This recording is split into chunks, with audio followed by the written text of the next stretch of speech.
I should add, and I'm partly going to leave this to John, but I remember very well going to see Colin Powell when he was Secretary of State under the last administration, and him finally agreeing, after being pressed for nearly 2 years, to call what was happening in Darfur genocide, and for the same reason, the same reluctance, the same reason. If we call it that, it means we are responsible for doing something about it. Now, nobody forced your country or your government to sign the Genocide Convention, but it's a solemn pact once you have signed it. And once that finding has been made, it is something that is going to involve you too. And as we speak in Africa, terrible things are being done, in effect, in our name, because of our reluctance to face the real meaning of the language on this question.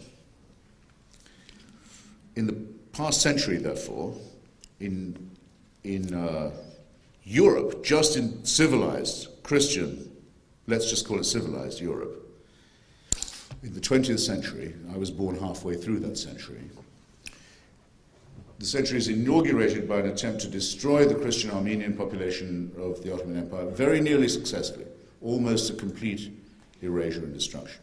It climaxes in the middle of the century with an attempt to destroy the Jewish people of Eastern and Central, and indeed Southern Europe, which is also very nearly successful. It almost succeeds in the utter destruction of a whole people, a whole culture, a whole architecture, a whole library system, very nearly a language. And it closes, or very nearly closed, with an attempt by Christians, mainly Orthodox and some Catholic, in former Yugoslavia, to erase the Muslim population of Bosnia and then of Kosovo.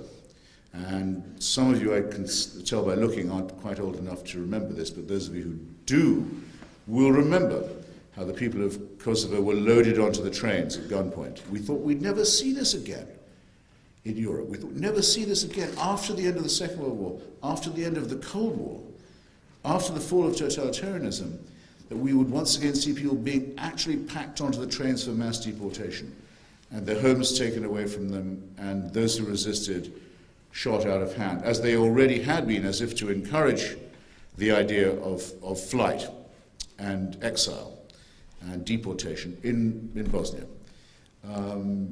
If you've ever had to see this in person, and had to see it in civilized Europe, at an hour's flying time from Rome, an hour's flying time from Vienna, 2 hours from London, an hour and a half from Paris, that's as far as you had to go to watch it happening.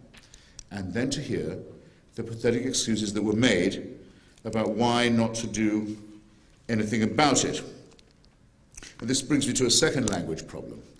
The word genocide wasn't even coined until 1942 or 1943 by a brilliant lawyer, Raphael Lemkin, operating in Geneva, who thought we did need a word for it.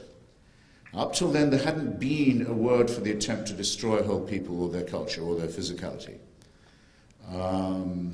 When Henry Morgenthau, the American ambassador in Turkey, reported back to Washington in 1915-16 about what was happening in the Turkish provinces, particularly of Harput and Van provinces, where the main concentrations of Armenians were.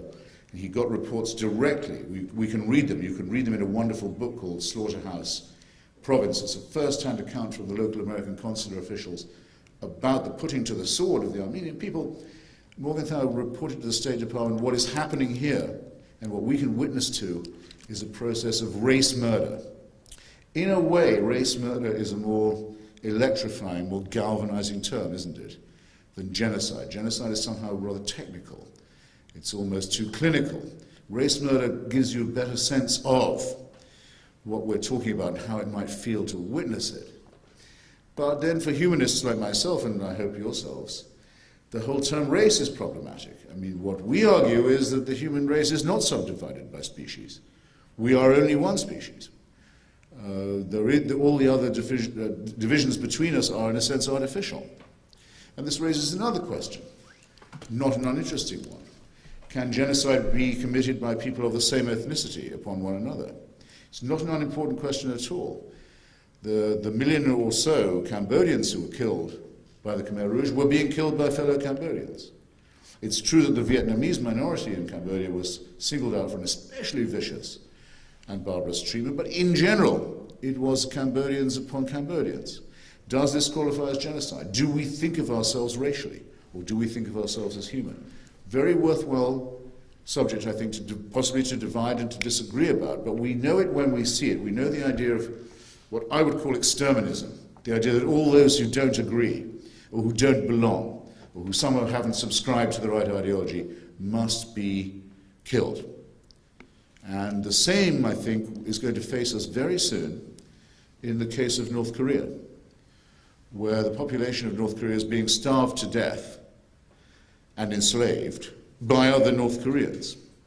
You probably know that the average height of the surviving North Koreans, those who came through the famine of the last decade, is 6 inches less than a South Korean. It takes a lot of cruelty to starve people down by 6 inches. But it was done, and it's going on now as we're sitting here. And many of those are people who are going to die or be hopelessly stunted, especially the children, mentally as well as physically. And the question is, well, is this too the kind of thing that ought to mandate intervention, as the Genocide Convention does? And this is a question I'm only going to ask. I'm going to hope that you will come up with some answers.